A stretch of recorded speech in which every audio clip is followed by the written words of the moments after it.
sifatnya nasional, hierarkis, tetap dan mandiri gitu ya. Tentu programnya bisa saja dikatakan monoton. Kalau dalam konteks program itu. Sampai tingkat tertentu KPU bisa membantu visi misinya masing-masing parpol seperti ini nih. Di situ. Nah harapannya ya tentu kita tidak bisa maksa teman-teman muda, Anda harus milih, Anda kan tidak mungkin. Tapi kita harus cari cara bagaimana kemudian informasi itu nyampe dan kemudian pemilu penting.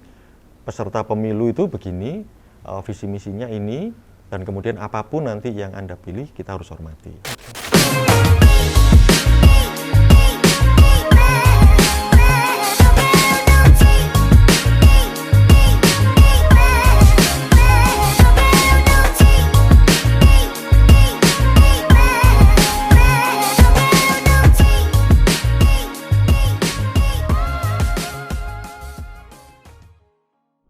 Halo, setelah ketemu lagi di CPWL Talk bersama saya dan Sunari Panjaitan. Kali ini kita kedatangan tamu yang cukup istimewa, seorang komisioner KPU periode 2002-2007, yaitu ya. Mas Agus Melas. Halo. Selamat datang Mas Agus Melas. Terima kasih Mas Nardi. Ya, Mas Agus, hari ini kita mau discuss, membicarakan soal pemilu anak muda di 2024 yang akan datang. Tapi sebelum ke sana saya mau mengkonfirmasi dulu tanggapan KPU terkait dengan ini kan tahapan sudah berjalan. Tentu ada banyak tantangan-tantangan yang dihadapi oleh KPU. Bahkan terakhir itu ada putusan pengadilan negeri yang memutuskan untuk meminta untuk ada penundaan sampai 2025. Nih KPU memandangnya dan bersikap seperti apa ini, Mas? Ya gini, secara prinsip kita harus hormati ya putusan dari lembaga peradilan. Itu kan karena kita memang trias politikanya kan juga jalan. Nah, tetapi juga KPU punya ruang gerak untuk misalnya dalam proses sekarang ini misalnya untuk mengajukan banding dan itu sudah dilakukan. Jadi tentu KPU fokus sama ruang geraknya. Nah, termasuk sampai saat ini lepas dari segala situasi dan dinamika yang ada, segala tahapan persiapan pelaksanaan pemilu juga sedang kami jalankan. Jadi tetap berjalan seperti biasa. Betul. Oke. Ya. Kalau ada upaya hukum untuk terkait dengan putusan PN itu, Mas? Justru itu, makanya kita kan punya waktu dan waktu itu sudah kita gunakan untuk mengajukan banding dan sudah kita sampaikan. Terakhir juga kami dapat masukan dari hasil rapat dengar pendapat dengan Komisi 2 ya, dengan penyelenggara pemilu yang lain untuk mengajukan beberapa argumen yang bisa dijadikan sebagai bahan tambahan untuk memori banding kita. Dan itu kita sudah lakukan. Nah, untuk persiapan di pemilu 2024 ini kan kemarin sudah ada penetapan partai. Betul. Kemudian sekarang itu sedang berjalan proses coklit ya, Mas ya. Lalu untuk yang terdekat ini tahapan berikutnya apa nih, Mas? DCT apa kemudian penentuan daftar caleg itu kira-kira akan dilaksanakan kapan? Ya, jadi kalau urusan tahapan disertai dengan tenggat-tenggatnya itu sudah diatur di peraturan KPU nomor 3 tahun 2022. Memang untuk saat ini yang sudah berlangsung misalnya saat ini kan posisi partai politik peserta pemilu sudah definitif. Nah, kemudian proses untuk verifikasi dukungan untuk calon perseorangan DPD sedang juga berjalan. Kemudian proses coklit sudah selesai dan kemudian nanti akan segera diproses lagi dalam penyusunan daftar pemilih dan itu sampai nanti daftar pemilih tetap. Saat ini di internal sedang dibahas secara mendalam rancangan peraturan KPU untuk pencalonan khususnya DPR, kemudian DPRD provinsi dan DPRD kabupaten kota. Nah, itu dengan beserta segala dinamikanya termasuk nanti peraturan kampanye, rancangan peraturan tentang kampanye pemilu tahun 2024. Itu jadi semua dipastikan sudah berjalan dan kemudian tanggal 14 Februari lalu tahun 2023 1 tahun menjelang hari H gitu.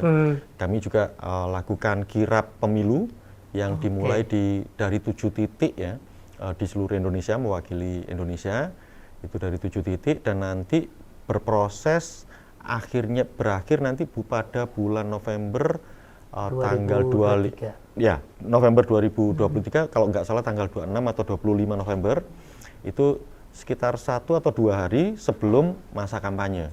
Jadi sekarang berproses dari satu titik ke titik yang lain, itu melintasi sekitar 300 lebih dari kabupaten kota, satuan kerja kita yang di KPU kabupaten kota. Nanti semua berkumpulnya di berarti kirap itu juga bagian dari sosialisasi sebenarnya? Sosialisasi. Ya. Nah, pada saat yang sama, saat ini juga sedang berlangsung proses seleksi untuk KPU provinsi di 20 provinsi di Indonesia. Ini lagi jalan juga? Lagi paralel jalan, ini berarti? Paralel.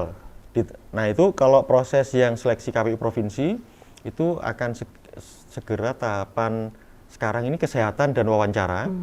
Nah, sedangkan ada 118 kabupaten kota yang sudah mulai dibuka pendaftaran.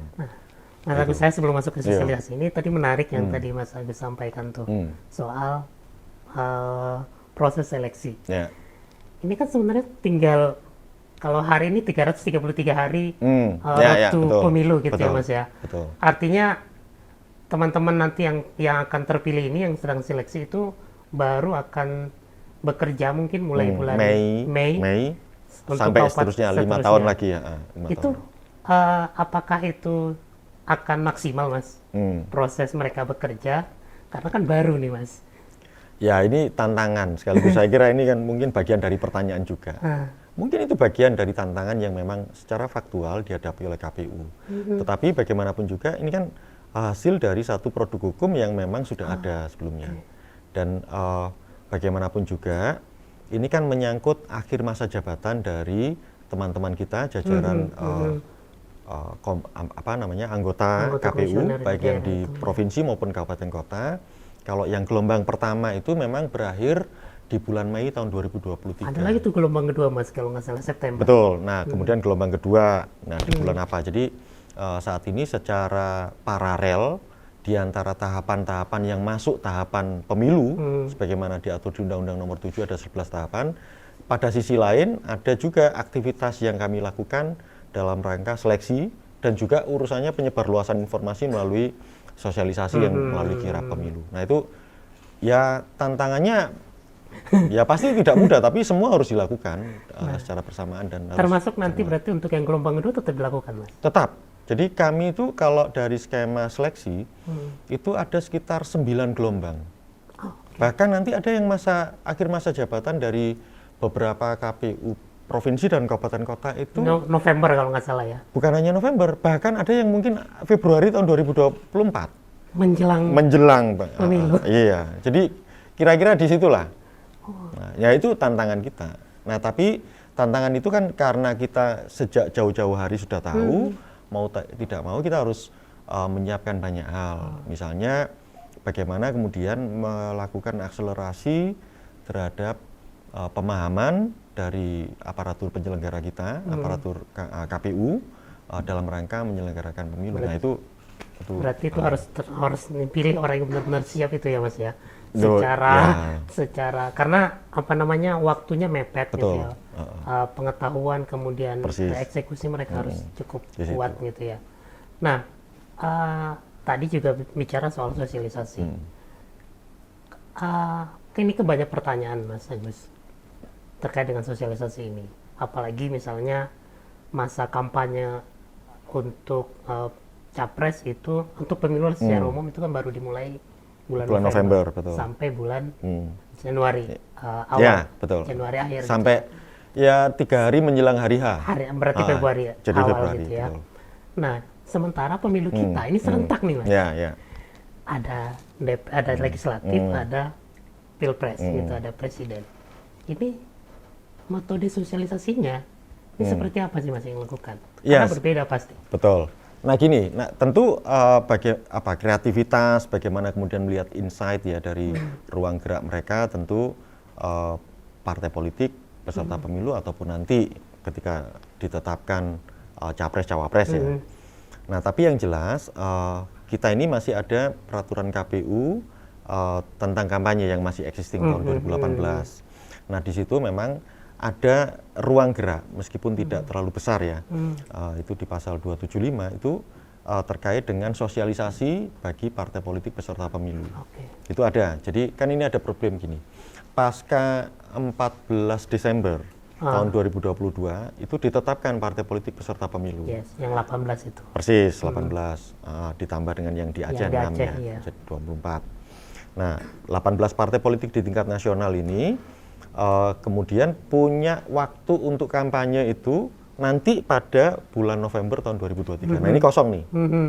Nah, ruang geraknya yang tersedia memang terbatas pada ibaratnya sosialisasi terhadap nomor urut, ya kan? Kemudian tanda gambar parpol, kemudian pendidikan politik yang sifatnya internal. Nah, itulah memang ruang gerak yang tersedia. Tetapi kemudian ruang gerak itu kan bisa dimaknai bisa ada ruang kreativitas macam-macam, misalnya terutama yang urusan pendidikan politik yang sifatnya internal.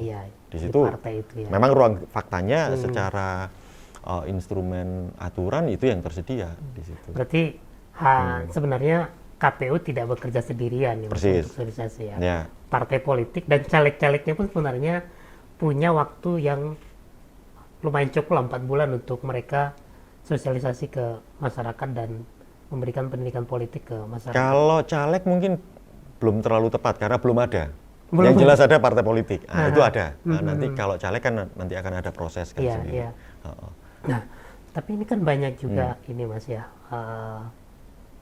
Mungkin masukan atau kritik karena di pemilu 2004 itu di banyak data yang kita lihat itu 60% pemilih muda dan mungkin hampir setengahnya adalah pemilih yang baru akan memilih di 2024, mungkin 30% gitu ya.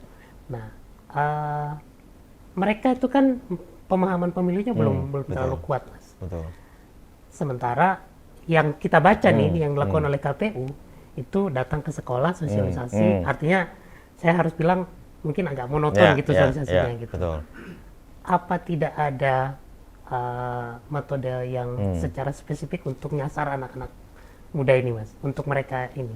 Ya, kalau ini khusus yang pemilih pemula ya. Kalau proyeksinya itu khusus pemilih pemula mungkin 500 juta lebih lah. Setengah juta lebih. Yang baru akan memilih pertama kali. Kalau lihat itu. Nah, kalau dari basis data. Nah, sisanya memang mungkin sudah yang periode kedua, tapi masih usia-usia yang produktif ya, sampai usia 40 tahun. Nah, memang dalam konteks program, ruang yang tersedia memang secara, kan ini kami ini kan lembaga yang sifatnya nasional, hierarkis, tetap dan mandiri gitu ya. Tentu programnya bisa saja dikatakan monoton, kalau dalam konteks program itu.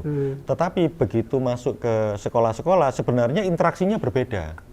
Kalau dalam konteks program kelihatannya KPU goes to school misalnya, itu secara nasional mungkin ini. Tapi di sana ada juga peran-peran interaksi kebudayaan segala macam, sebagaimana misalnya sekarang nih proses yang terjadi di kirab pemilu, itu kan juga ternyata di setiap daerah itu kreativitasnya beda-beda. Nah di situ, nah itu, tapi menurut saya juga penting tuh catatan dari Mas Nardi bahwa suka tidak suka kita harus punya juga metode yang nanti sebagai satu simbol itu memperlihatkan bahwa jangkauan terhadap anak-anak muda itu berbeda gitu. Nah itu saya setuju. Nah makanya nanti apakah misalnya tetap kita dalam format misalnya KPU Goes to Kampus misalnya, tetapi dengan variasi-variasi kegiatan yang mungkin berbeda-beda. Ada juga mungkin festival yang harus kita lakukan, atau misalnya program-program yang sifatnya misalnya mencoba untuk menyatukan dengan program nasional, menyelaraskan dengan program nasional, misalnya Merdeka Belajar. Nah itu kan juga ruang-ruang itu juga banyak. Tetapi terutama program-program yang sifatnya ngepop gitu itu perlu tuh dilakukan. Apakah terkait dengan sosialis ini, apakah KPU juga menggandeng kementerian atau lembaga lain, Mas, untuk ikut membantu sosialisasi itu, atau memang hanya bekerja sama dengan partai politik saja atau dengan komunitas-komunitas masyarakat saja misalnya gitu? Ya, Kan ini kan harus terorkestrasi nih Mas. Persis. Nah, kan posisinya pemilu sebagai satu event nasional. Yes. Bagaimanapun juga kan gini sekarang. Teman-teman muda itu ada kebutuhan informasi tentang berapa sih parpol yang akan jadi peserta pemilu, yang jadi peserta pemilu. Siapa saja?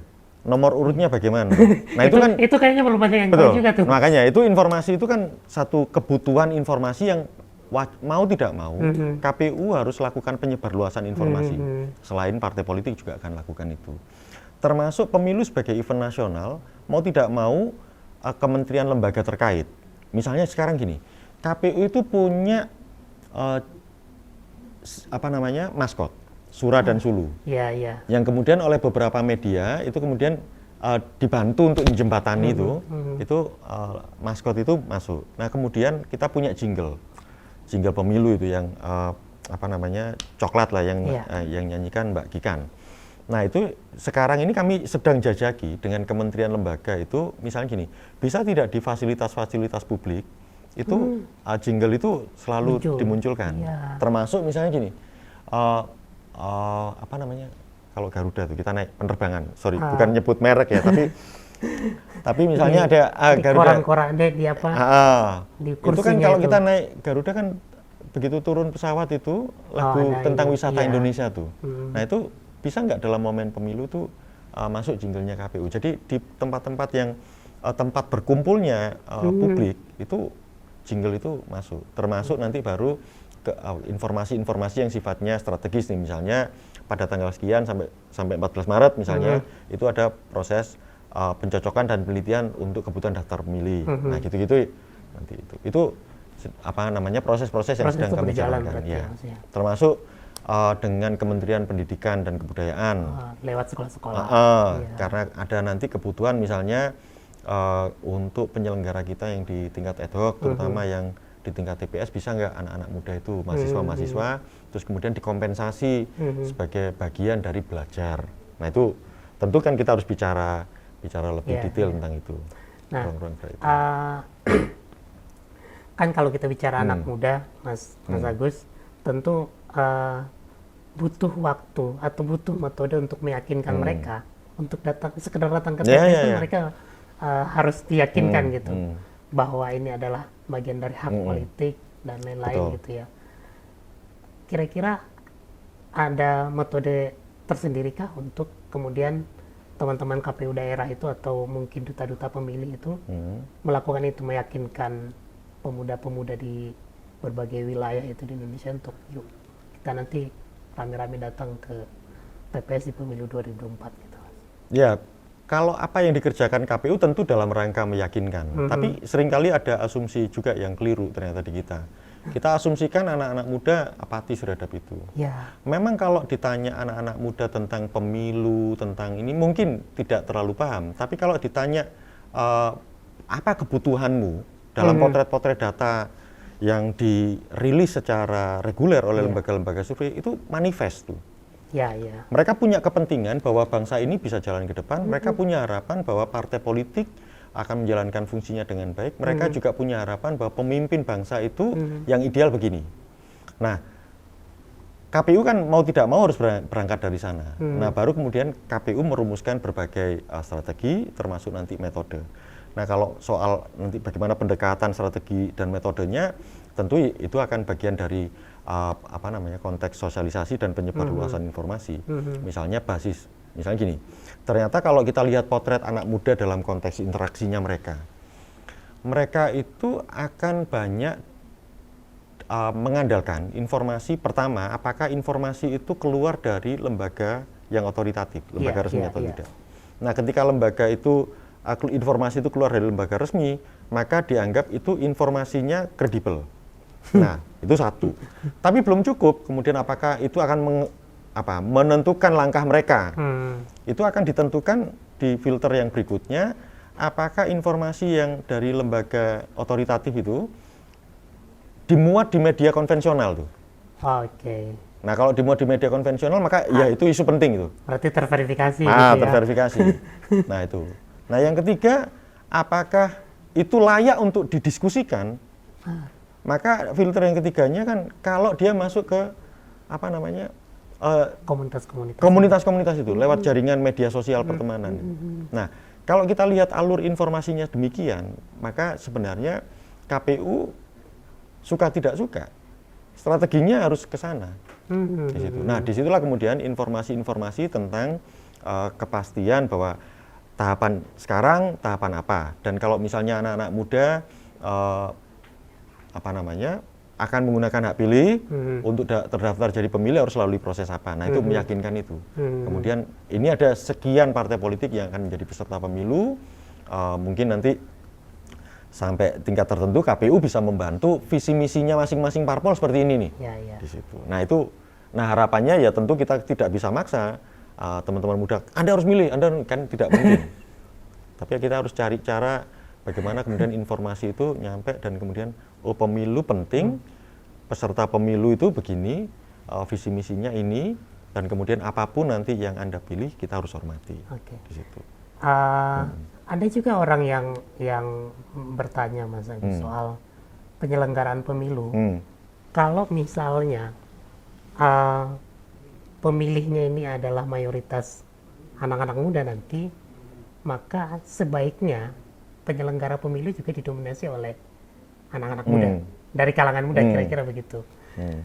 Dari proses yang sedang berjalan ini, baik itu seleksi dan lain-lain, itu bisa kasih gambaran nggak Mas Agus? Persentase anak-anak muda yang terlibat dalam proses penyelenggaraan itu berapa banyak, Mas? Nah, gini, ini kan urusannya di undang-undang ya, jadi memang constraint-nya udah terpasang di sana, kita nggak bisa utak-atik. Jadi kalau misalnya ada batasan umur, ada batasan umur, nah itu. Tetapi kalau yang permanen ya, jadi misalnya untuk tingkat pusat, kemudian provinsi, kabupaten kota kan sudah ada batas usia yang kita tidak bisa lagi utak-atik. Tetapi untuk penyelenggara di badan ad hoc, misalnya di tingkat PPK, PPS, kemudian PPS, sampai nanti KPPS, itu prinsipnya kan lebih sederhana, jadi 17 tahun segala macam. Nah, justru di situ.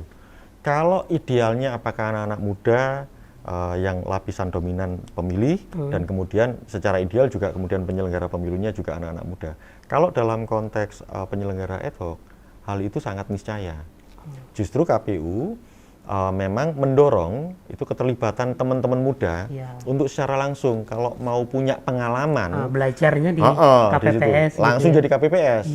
Dan itu memang faktanya memang kebutuhan itu nyata, karena begini, KPPS itu kan biasanya kan 7 orang nih di satu TPS. Nah, KPPS itu biasanya kalau yang di tingkat TPS itu karena di RT lah ya, itu kan biasanya senior tuh. Iya, orang-orang tua. Betul.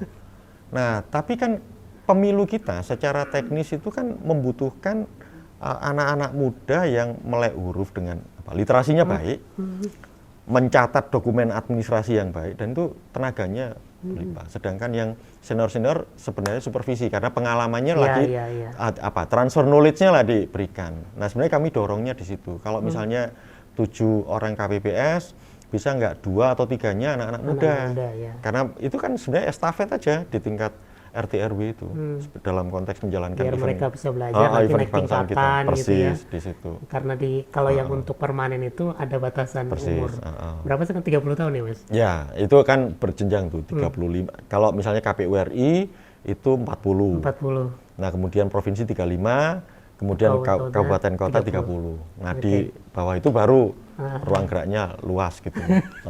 Nah, tapi kalau kita lihat ya untuk yang KPU provinsi dan kabupaten kota dan provinsi ya sebenarnya relatif muda-muda juga. Kan 30 tahun bisa kan? Iya. 35 tahun bisa kan gitu. Ya, tapi memang persyaratannya dia harus punya pengalaman kepemiluan gitu ya. Ya, itu jadi kebutuhan kita tadi. Bagaimana kemudian menghadapi tantangan yang kita proyeksikan ke depan. Ini tenggat waktu tahapan demikian ketat, tahapan juga jalan, proses seleksi jalan. Jadi begitu orang dilantik itu harus langsung running kan. Mau tidak mau kita berikan juga dalam konteks kebijakan kita untuk seleksi kredit poin pengalaman itu juga punya porsi tersendiri. Nah, itu politik kebijakan kita. Mungkin ini terakhir Mas Agus. Kan kalau belajar dari 2019, kita mungkin bisa menyebut itu salah satu pemilu yang paling banyak memakan korban jiwa. Hampir 300 orang gitu ya Mas Agus ya. Nah, teman-teman di KPU untuk persiapan di pemilu 2024 mengantisipasi hal-hal terburuk itu, apa yang akan dilakukan, Mas Agus? Ya, jadi kalau misalnya belajar dari pengalaman 2019, tentu itu jadi bagian dari hal-hal yang harus kami mitigasi dengan baik. Misalnya, kalau di 2019 itu, kalau berdasarkan data, kan yang dalam tanda kutip jadi korban ya, itu kan faktor usia, kemudian faktor komorbid, kemudian mungkin ditambah dengan beban kerja. Nah di situ, itu jadi kita tidak bisa halangi bahwa kemudian orang ingin mendaftarkan dirinya sebagai petugas penyelenggara pemilu. Nah, tetapi yang kita bisa mitigasi terkait dengan beban. Bagaimana kemudian distribusi logistik sampai di tempat itu sesuai dengan tenggat waktunya, sehingga bebannya lebih presisi di situ. Nah, tentu kami juga didukung oleh mendapatkan semacam dukungan dari Kementerian Dalam Negeri agar pemerintah daerah itu bisa memperhatikan hal ini, misalnya dari sisi kesehatan segala macam, untuk pemeriksaan kesehatan segala macam, itu juga ada surat edaran yang dikeluarkan oleh Kementerian Dalam Negeri ke pemerintah daerah untuk fasilitasi, itulah semacam itu.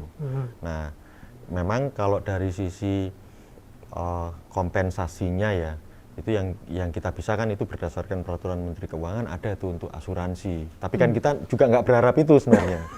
Nah, makanya bagian-bagian dari mekanisme kerja yang harus kita perhatikan. Ya, paling kan tantangannya ini pemilunya agak berat ya, Mas. Persis. Ada pilpres, ada pileg di waktu yang bersamaan gitu. Jadi butuh memang, sekali lagi tadi harapan kita sih banyak justru di tingkat yang teknis-teknis itu, KPPS sampai ke anak-anak muda PPS itu anak-anak muda gitu. Jadi secara fisik mereka lebih prima gitu dibandingkan misalnya yang mohon maaf teman-teman kita yang sudah senior gitu ya. Oke, baik, terima kasih Mas Agus atas waktunya. Sama-sama. Hari ini banyak mendapatkan insight kita tentang persiapan pemilu, terutama terkait dengan bagaimana kita mendorong anak-anak muda terlibat aktif dalam kepemiluan, berpartisipasi mensukseskan pemilu di 2024. Entah itu sebagai penyelenggara pemilu di tingkat KPPS, bahkan yang paling terkecil itu datang ke TPS dan menyalurkan menggunakan hak pilihnya gitu. Oke, kita berharap pemilu 2024 yang akan datang berjalan dengan lancar dan partisipasinya meningkat dibandingkan pemilu 2019 kemarin. Kita sudahi podcast kita hari ini. Terima kasih. Sampai ketemu di CW Talk berikutnya.